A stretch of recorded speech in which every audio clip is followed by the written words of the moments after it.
கையை ஆட்டி வாக்கு கேட்பானே அவரின் கை சுத்தப்பட்டு சொல்லிவிட யாரு இப்போ நடக்கிற இந்த தேர்தல் இளவைக்கு பொதுவைக்கு நடக்கிற தேர்தல் பலவைக்கு பொதுவைக்கு. அனைவருக்கும் வணக்கம். தேர்தல் பிரச்சாரத்துக்காக தமிழ்நாட்டுக்கு ராகுல் காந்தி அவர்கள் வந்திருந்தாரு. உண்மையிலே எனக்கு காங்கிரஸ் கட்சி மீது விமர்சனங்கள் உண்டு, காங்கிரஸ் கட்சி மீது குறைபாடுகள் உண்டு.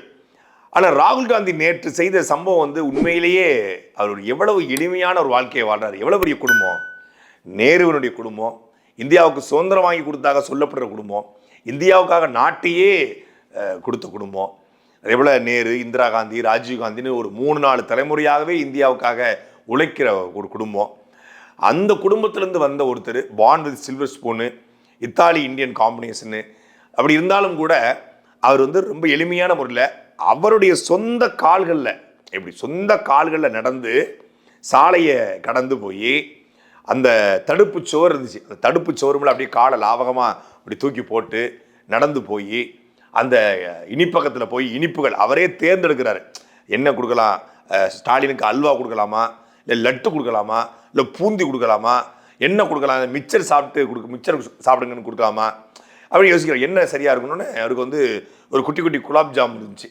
அதை வாங்கி கொண்டு பிங்க் கலரில் அதை வாங்கி கொண்டு ஸ்டாலின் கொடுத்து, ஸ்டாலினும் அவரும் உருகி கட்டி பிடிச்சி ஒரு அன்பை பரிமாறிக்கொண்டாங்க. இப்படி இந்தியாவில் எந்த தலைவர் இருப்பார்? நீங்கள் கேட்கலாம், ராகுல் காந்தி ஒரு ஃபோன் பண்ணாருன்னா ஸ்வீட் கடைக்காரனே ஸ்வீட்டை கொடுத்துட்டு போயிடுவான். செல்வ பெருந்தகை இருக்கார், மாவட்ட செயலர் இருக்காங்க, ராகுல் காந்தியுடைய பர்சனல் பிஏ இருக்கார். இதையெல்லாம் தாண்டி தமிழ்நாட்டில் ஒரு கடைக்குள்ளே போய் அதுவும் கேமராவை அப்படியே கொண்டு போய் சரி ரோடை கிராஸ் பண்ணியாவது போனாரா, காரில் இருந்து போய் அந்த கடைவாசல்லே காரை நிப்பாட்டிருக்கலாம். ஆனால் அப்படி போனால் அது ஒரு சுவாரஸ்யமாக இருக்காது, ஒரு ட்விஸ்ட் ஏற்படாது. ஒரு எளிமையான தலைவர் என்ன பண்ணணும், ஒரு பேரிகார்டை ஜம்ப் பண்ணி குதிக்கணும், தயிர் பச்சடி வெங்காயம் தயிர் அப்படின்னு போய் போடணும். அப்படி போட்டதை எளிமையான தலைவர் நம்புவாங்க. So who are you getting sweets for? My brother Stalin. இந்த ரோஸ் கலர் இருக்குல்ல, அதாவது மோடி ஆட்சி ஒரு மோசமான ஆட்சி, நாசிச ஆட்சி, பாசிச ஆட்சி, அந்த ஆட்சியில் உள்ள குறைகள் இருக்கிறது, அதை சுட்டி காட்டி அரசியல் செய்ய வேண்டிய காங்கிரஸ், 10 ஆண்டு காலத்தில் மக்கள் படுகிற கஷ்டங்களை பேசி அரசியல் செய்ய வேண்டிய காங்கிரஸ் தேர்தல் பத்திரத்தில் முறைகேடு செஞ்சிருக்காங்க. கிட்டத்தட்ட 6500 கோடி வாங்கியிருக்காங்க. எங்களை பாருங்க, கரைபடாத கரங்களுக்கு சொந்தக்காரர் என்று சொல்லி வாக்கு கேட்க வக்கற்ற காங்கிரஸ் வாக்கு பிச்சை எடுக்க ராகுல் காந்தியை வச்சு குரங்கு வித்த காட்டிட்டு இருக்கு. இது எத்தனை எல்லாம் என்ன குரலி வித்த. 6523 கோடி ரூபாய் பாரதிய ஜனதா கட்சி வாங்கியிருக்கு. ஆளும் கட்சி ஆட்சியில் இருந்து தேர்தல் பத்திரத்தில் ஆட்சியில் 10 வருஷம் இல்லாத காங்கிரஸ் கட்சி 1123 ரூபாய் வாங்கியிருக்குது. அவன் பெரிய ஃப்ராடுனா நீயும் ஃப்ராடு. அவன் ஆளுங்கட்சியா இருந்து ஃப்ராடுத்தனம் பண்றான், நீ எதிர்கட்சியா இருந்து ஃப்ராடுத்தனம் பண்ற. தேர்தல் பத்திரத்துல முறைகேடு நடந்திருக்கிறதாக ராகுல் காந்தி சொல்றாரு. அப்ப நீங்க தேர்தல் பத்திரத்தில் வாங்காம வீட்டு பத்திரத்திலேயே கடன் வாங்கினீங்க? 1123 கோடி ரூபாய் யார்கிட்ட கடன் வாங்கினீங்க? தேர்தல் பத்திரத்தை பத்தி பேசுவதற்கு, எலெக்ஷன் பாண்டு பத்தி பேசுவதற்கு காங்கிரஸுக்கோ இல்லை ஆம் ஆத்மிக்கோ கம்யூனிஸ்டுக்கோ திராவிட முன்னேற்ற கழகத்திற்கோ எந்த தகுதியும் கிடையாது. அவனும் வாங்கியிருக்கிறான், நீங்களும் வாங்கியிருக்கீங்க. பிஜேபி வாங்கியிருக்குன்னு குறை சொல்றதுக்கு ஒரு கட்சிக்கு தகுதி இருக்குன்னா நாம் தமிழர் கட்சிக்கு இருக்கு. நாம் தமிழர் கட்சி மட்டும் தான் இந்தியாவிலே இந்த எலெக்ஷன் பாண்டு பயன்படுத்தி நிறுவனங்கள்ட்ட பணம் வாங்காத ஒரே கட்சி. பணம் வாங்காதவங்க சொல்லலாம், நீங்க சொல்லலாமா ஐயா? மரியாதைக்குரிய ராகுல் காந்தி அவர்கள் சொல்றாங்க, ஜிஎஸ்டியால் சிறு குறு வணிகர்கள் பாதிக்கப்பட்டாங்கன்னு சொல்றாங்க. அந்த ஜிஎஸ்டியில் நாங்கள் மாற்றங்கள் கொண்டு வருவோம், ஜிஎஸ்டி 2.0 கொண்டு வருவோம்னு சொல்றாங்க. அந்த ஜிஎஸ்டிக்கான விதை போட்டது யாரு? நீங்க தானே. ஜிஎஸ்டிக்கு நீங்க விதை போட்டீங்க, அவங்க தண்ணி ஊற்றி வளர்த்தாங்க. நீட்டு நாங்கள் தமிழ்நாட்டை நீட்ட மாட்டோம், தமிழ்நாடு அரசுடைய பொறுப்பிலே விட்டுருவோம். எதை? நீட்டை. அப்போ நீட்டை இந்தியா முழுக்க நாங்கள் ஒழிப்போம் என்று ராகுல் காந்தி சொல்லலை. ஏன்னா நீட்டுக்கான விதையை போட்டது அவங்க, தண்ணி ஊற்றி வளர்த்தது பாரதிய ஜனதா கட்சி.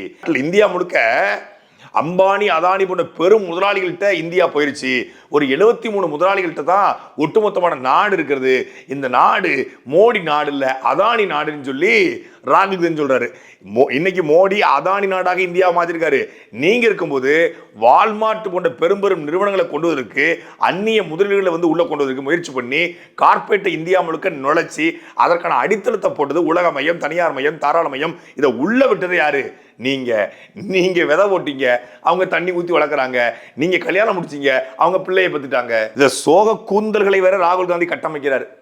இந்த பாரதிய ஜனதா கட்சியினுடைய எம்பி பதவியை பறித்தது, என் வீட்டை பறித்தது, என்னுடைய காரை பறித்தது, எது இழந்தாலும் பரவாயில்லை, தமிழ்நாட்டு மக்கள் இருக்காங்க, எனக்கு வீட்டில் இடம் கொடுக்க மாட்டாங்களான்னு எடு செருப்ப அப்படின்னு சொல்ற மாதிரி இருக்கு. ஆமா, நீ யாரு? நீ யாரு? உனக்கே நாங்கள் இடம் கொடுக்கணும்? தமிழ்நாட்டு மக்கள் பிரச்சனையில எந்த பிரச்சனையாவது ராகுல் காந்தி வந்து நின்றுருக்காரா? ரொம்ப வேண்டாம், ரொம்ப ஓலாக்க போட்டாதீங்க, ரொம்ப ஓபிலாம் அடிக்காதீங்க. கர்நாடகாவில் இருக்கிறது காங்கிரஸ் கட்சி, தமிழ்நாட்டில் காங்கிரஸ் திராவிட முன்னேற்ற கூட்டணி போட்டு மாஸ் கூட்டணி. ராகுல் காந்தி எளிமை, சிம்பிளிஃபை, ராகுல் காந்தி வந்து அமுல் பேபி அப்படிலாம் கட்டமைக்கிறீங்கல்ல. அங்க இருக்கிற காங்கிரஸ் சீதாராமைய கட்டியும் சிவகுமார்ட்டையும் பேசி தேர்தல் பிரச்சாரங்களை இப்படி பேசாதீங்க, தமிழர்களுடைய உணர்வுகளை கொந்தளிக்கிற மாதிரி பேசாதீங்க, நாங்கள் காவிரியில் தண்ணி தர மாட்டோம்னு சொல்லாதீங்க என்று கட்டுப்படுத்தவாது முடியுமா?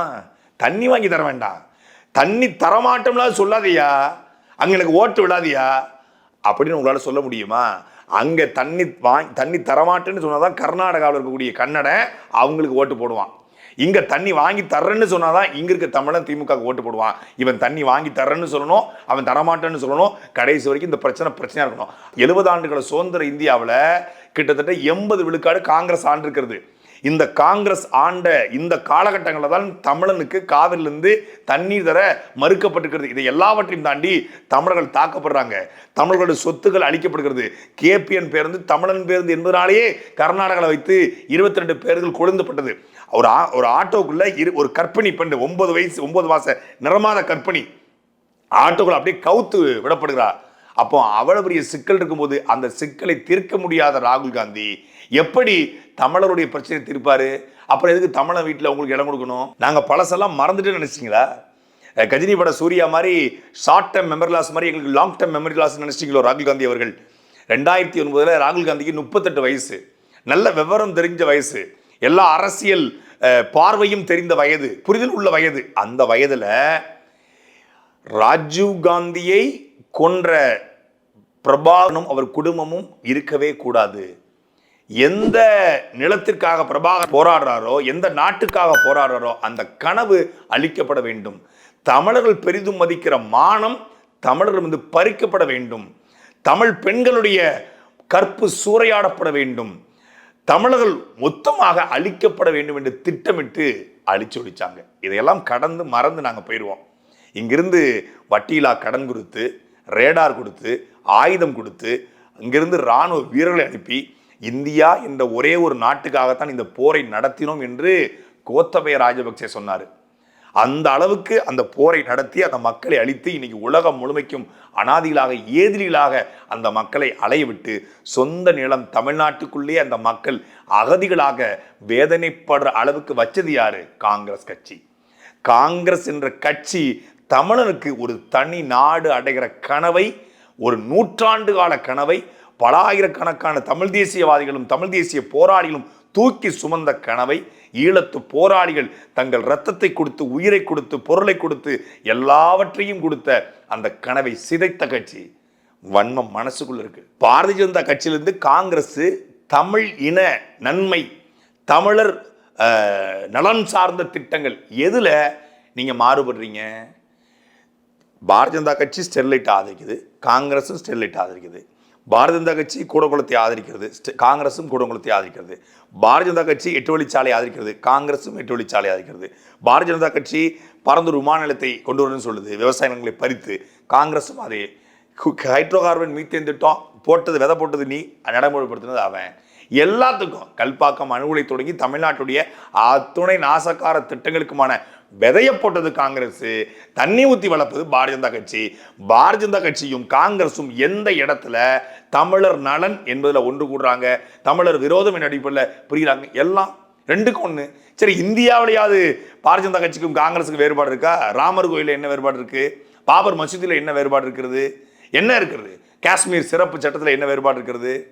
இந்த மணிப்பூர் கலவரம், இங்க உத்தரப்பிரதேச பிரச்சனை, இதுல பாரதிய ஜனதா கட்சி எதிர்கட்சியாக காங்கிரஸ் இருப்பதனால ஸ்டண்ட் அடிக்குது. இதே காங்கிரஸ் ஆட்சியில் இருந்து இது நடந்திருந்தாலும் நடந்திருக்கிறது. பச்சை வேட்டைங்கிற பெயர்ல எத்தனை ஆயிரக்கணக்கான பழங்குடியின மக்கள் காங்கிரஸ் ஆட்சியில் அழிக்கப்பட்டிருக்காங்க. அதுக்கு அங்க அழிக்கப்பட்டாங்க. அதே மாதிரி தான் மணிப்பூர்ல பாரதிய ஜனதா கட்சி பண்ணுது. நீ பண்ணதோடைய நவீன வடிவத்தில் அவன் பண்றான். உனக்கும் அவனுக்கு என்ன வித்தியாசம்? அதனால தான் நான் சீமான் சொல்லுவாங்க, காங்கிரஸ் என்பது கதர் வெட்டிய பாஜக, பாஜக என்பது காவி கட்டிய காங்கிரஸ். இங்க ஜெயலலிதா என்பவர் சேலை கட்டிய கருணாநிதி, கருணாநிதி என்பவர் வேட்டி கட்டிய ஜெயலலிதா. எந்த மாறுபாடும் கிடையாது. எவ்வளவு எளிமையான தலைவர் தெரியுமா? எவ்வளவு சிம்பிளான தலைவர் தெரியுமா? அவர் நினைச்சிருந்தா அவர் ரேஞ்ச் ரோவர் கார்ல போலாம், ரோல்ஸ் ராய்ஸ்ல போலாம். குடிசையா போய் கிளவிமாரில் கட்டி பிடிச்சாரு. எப்போ 2014 நாடாளுமன்ற தேர்தலில் குடிசையாவே கூழ் குடிச்சாரு. 70 ஆண்டுகால சுதந்திர இந்தியாவில் ஒரு ஏழை ஒரு குடிசைக்குள்ள கூழ் குடிக்கிற நிலைமையில வச்சிட்டமேனு வெக்கப்படலை, வேதனைப்படலை, அசிங்கப்படலை, அவமானப்படலை. குடிசைகள் சென்று ராகுல் காந்தி தாழ்த்தப்பட்ட ஒரு வீட்டில் கூழ் குடித்தார். அவர்கள் கூழ் குடிப்பதற்கும் குடிசைகளை வாழ்றதுக்கும் நம்ம காங்கிரஸ் தான் காரணம். 70 வருஷத்துல இவ்வளவு கேவலமா வச்சுக்கன்னு சொல்லி கேவலப்படலை. ராகுல் காந்தி தன்னுடைய பயணத்தில் செருப்பு போடாமல் நடந்து போனார் அப்படின்னா, இந்தியாவில் பலாயிரக்கணக்கான மக்களுக்கு செருப்பே இல்லாமல் இருக்கிறான். இவர் ஒரு நாள் செருப்பு இல்லாமல் போயிட்டாராம். உடனே பாருங்க எவ்வளவு அவருடைய பூ போன்ற பாதங்கள் வெயிலில் கருகி விட்டது. இப்படி காட்டி காட்டி காட்டி வாக்கை பறிக்கிறானே ஒழிய நல்ல திட்டங்களையோ நலத்திட்டங்களையோ 10 ஆண்டு கால மோடியின் ஆட்சியில் இதெல்லாம் நடந்திருக்கிறது. மணிப்பூர் கலவரத்தை கூட தேர்தல் அறிக்கையில கண்டிக்கல. மணிப்பூர் கலவரத்துக்கு காரணமானவர்கள் மீது நாங்கள் ஒரு குழு போட்டு ஒரு ஆய்வறிக்கை செய்வோம், அவர்கள் நடவடிக்கை எடுப்போம்னு கூட சொல்லலை. உத்தரப்பிரதேசத்தில் ராகுல் காந்தியும் பிரியங்கா காந்தியும் போய் பார்த்தாங்க ஒரு பெண்ணை ஹத்ராஸில். அதற்கு நாங்கள் நடவடிக்கை எடுப்போம், அதுக்கு ஒரு குழு போடுவோம், அதை முழுமையாக ஆய்வு செய்து சம்பந்தப்பட்ட நடவடிக்கை எடுப்போம், ஆசிபாவுடைய மரணத்துக்கு நீதி கேட்போம், மீண்டும் நாங்கள் பில்கிஸ் பானுடைய அந்த கொலைவாளிகளை சிறைப்படுத்துவோம் அப்படின்னு சொல்லலையே. காஷ்மீர் சிறப்பு சட்டத்தை பற்றி எதுவுமே சொல்லலையே. அப்போ முழுக்க முழுக்க மக்களை ஏமாற்றி இந்த எளிமை, இந்த சிம்பிளிஃபை அப்படின்னு காட்டி இங்கே ஸ்டாலின் பண்ணுறது போல அங்கே ராகுல் காந்தி பண்ணுறாரு. அதனால தான் ஸ்டாலினை மட்டும் ஒரு அண்ணன்னு சொல்லுவாராம். மற்ற யாரையுமே நான் அண்ணன்னு சொல்ல மாட்டேன், ஸ்டாலினை என் பிரதர்னு சொல்லுவேன், என் அண்ணன்னு சொல்லுவேன். ஏன்னா ஸ்டாலின் பொய்யை பயங்கரமாக சொல்லுவார், அவர் பயங்கர பொய் சொல்லுவார் ராகுல் காந்தி. ராகுல் காந்தியுடைய தகுதி என்ன? சோனியா காந்தி ராஜீவ் காந்தி மகன் என்பதை தாண்டி எந்த தகுதியும் கிடையாது. இவருக்கு கருணாநிதியுடைய மகன் என்பதை தாண்டி ஸ்டாலினுக்கு எந்த தகுதியும் கிடையாது. இதுவும் உருட்டு, அதுவும் உருட்டு. இவங்க ஆட்சியும் மோசமானாச்சு, அவங்க ஆட்சியும் மோசமானாச்சு. இந்த 10 ஆண்டு கால மோடியின் ஆட்சி ஆபத்தான ஆட்சி என்றால் அதற்கு முன்னாடி இந்த 10 ஆண்டுகள் ஆட்சி அதை விட பேராபத்தான ஆட்சின்னு தான் மோடிக்கு ஓட்டு போட்டான். இப்போ மோடியின் ஆட்சி பேராபத்தான ஆட்சின்னு சொல்லி திருப்பி காங்கிரஸ் திமுக கூட்டணிக்கு ஓட்டு போடுறதுக்கு தயாராகன்னு சொல்றாங்க. அதாவது பேய்க்கு பயந்து பிசாசு, பிசாசுக்கு பயந்து பேய். நம்ம என்ன சொல்றோம்? பேயும் வேண்டாம், பிசாசும் வேண்டாம். எல்லோருமே வளர்ச்சி, டெவலப்மெண்ட் இது குறித்து பேசுறாங்க. சுதந்திரம் அடைந்து 75 ஆண்டு கால இந்தியாவில் இன்றைக்கும் கழிவறை இல்லாத கிராமங்கள், கழிவறை இல்லாத வீடுகள் இருக்கிறது. மதுரை இந்தியாவினுடைய மிக மூத்த 3வது பெரிய மாநகராட்சி, பெரிய பாராளுமன்றம். அந்த தொகுதிக்குள்ள, மதுரை சிட்டிக்குள்ள, மதுரை மாநகரத்துக்குள்ள சாலை வசதிகள் இல்லை, குடிநீர் வசதி கிடையாது. வைகை ஆறு மொத்தமா செத்து போச்சு. கிருமால் நதி அப்படிங்கிற நதி, வைகையுடைய கிளை நதி, அது மொத்தமா அழிஞ்சிருச்சு. திருச்சியில காவிரி செத்து கொண்டிருக்கிறது, காவிரியின் கிளையாரான உய்யகொண்டான் மொத்தமா அழிஞ்சிருச்சு. தாமிரபரணி 70 விழுக்காடு சாக்கடையாக மாறிவிட்டது. கூவம் மொத்தமா சோழி முடிஞ்சது போல தமிழ்நாட்டுடைய முக்கியமான நீர் ஆதாரம் இருக்கக்கூடிய காவிரி, வைகை, தாமிரபரணி 3ம் செத்து கொண்டிருக்கிறது. இதை காப்பாற்ற திமுக காங்கிரஸ் கூட்டணியிடம் ஏதாவது திட்டம் இருக்கிறதா? அழிச்சதே இவர்கள் தான், அழிச்சதே இவர்கள் தான், நாசமாக்கியதே இவர்கள் தான். தமிழ்நாடு முழுமைக்கும் சுத்தி வந்தீங்கன்னா ராகுல் காந்தி முழுமையா சுத்தி வாங்க, தமிழ்நாடு முழுமைக்கு சுத்தி வாங்க. எவ்வளவு கேவலமாக திராவிட மாடல் என்கிற பெயர்ல தமிழ்நாடு கொள்ளையடிக்கப்பட்டிருக்கிறது. கனிமவள கொள்ளையை பற்றி, ஆற்றுமல் கொள்ளையை பற்றி ராகுல் காந்தியுடைய கருத்து என்ன கேளுங்க. கனிமவள கொள்ளையை பற்றி ராகுல் காந்தியுடைய கருத்து என்னன்னு கேளுங்க. காங்கிரஸ் அதிகமாக இருக்கக்கூடிய கன்னியாகுமரியில கனிமவள வேட்டை நடக்கிறது. உங்களுடைய பாராளுமன்ற உறுப்பினர் விஜய் வசந்த் இருக்கிற அந்த தொகுதியில தமிழ்நாட்டிலே அதிகமாக மலைகள் வெட்டப்பட்டு கேரளாவுக்கு கொண்டு செல்லப்படுகிறது. அதை பற்றி உங்கள் கருத்து என்ன கேளுங்கள். உங்கள் கட்சி ஆண்டு கொண்டிருக்கிற பாராளுமன்ற உறுப்பினர்கள் இருக்கிற தொகுதிகளில் என்னென்ன பண்ணியிருக்காங்க அப்படிங்கிறத ஏதாவது ஒரு மேடையில் உங்களால் சொல்ல முடியுமா? உங்கள் தொகுதிக்கு ஒதுக்கப்பட்ட, உங்கள் பாராளுமன்ற உறுப்பினருக்கு ஒதுக்கப்பட்ட நிதியிலிருந்து ஒவ்வொரு ஆண்டும் 5 கோடி, கொரோனாவை தவிர்த்து கிட்டத்தட்ட 20 கோடி ரூபாய் ஒதுக்கப்பட்டிருக்கிறது. இந்த 5 ஆண்டுகளில் இந்த 20 கோடியை அவங்க செலவு பண்ணியிருக்காங்களான்னு நீங்க சொல்லுங்க. அதுக்கப்புறம் ஓட்டு கேளுங்க. வெங்காயம், தயிர், கல்லுப்பு அப்படின்னு சொல்றதுனாலையும், நீங்க அப்படியே பல்ட்டி அடிச்சு குரலி வித்த காட்டி பேரிகார்டை தாண்டி போறதுனாலையும், ஸ்வீட் பாக்ஸ் வாங்கி கொண்டு அந்த ஊழியரோட புகைப்படம் எடுத்து ஸ்டாலின் கொண்டு போய் கொடுத்து ஒரு சிம்பிளிசிட்டியை கிரியேட் பண்றதுனாலையும் ஓட்டு விழுந்துராது. அது வல்ல வளர்ச்சி, அது வல்ல டெவலப்மெண்ட். பாரதிய ஜனதா கட்சிக்கு மாற்றாக நீங்கள் என்ன நல்லதை சொல்ல வர்றீங்க? பாரதிய ஜனதா கட்சியுடைய தமிழ்நாடு எதிரான திட்டங்களில், தமிழர்களுக்கு எதிரான திட்டங்களில் எதை நீங்கள் சாத்தியப்படுத்துறீங்க? எதை நீங்கள் தமிழனுக்கு செய்ய போறீங்க, தமிழருக்கு செய்ய போறீங்க, தமிழ் மொழிக்கு செய்ய போறீங்க அப்படிங்கிறத முதல்ல சொல்லுங்க. அவன் சமஸ்கிருத திணிக்கிறான், இந்திய திணிக்கிறான். நீங்க இந்தி திணிப்புல உங்களுக்கு ஏதாவது மாற்று கருத்து இருக்கா? சமஸ்கிருத திணிப்புல உங்களுக்கு ஏதாவது மாற்று கருத்து இருக்கிறதா? நீங்களே கவுல் பாப்பான்னு சொல்லி பூணூலை தூக்கி காட்டுறவர் தானே.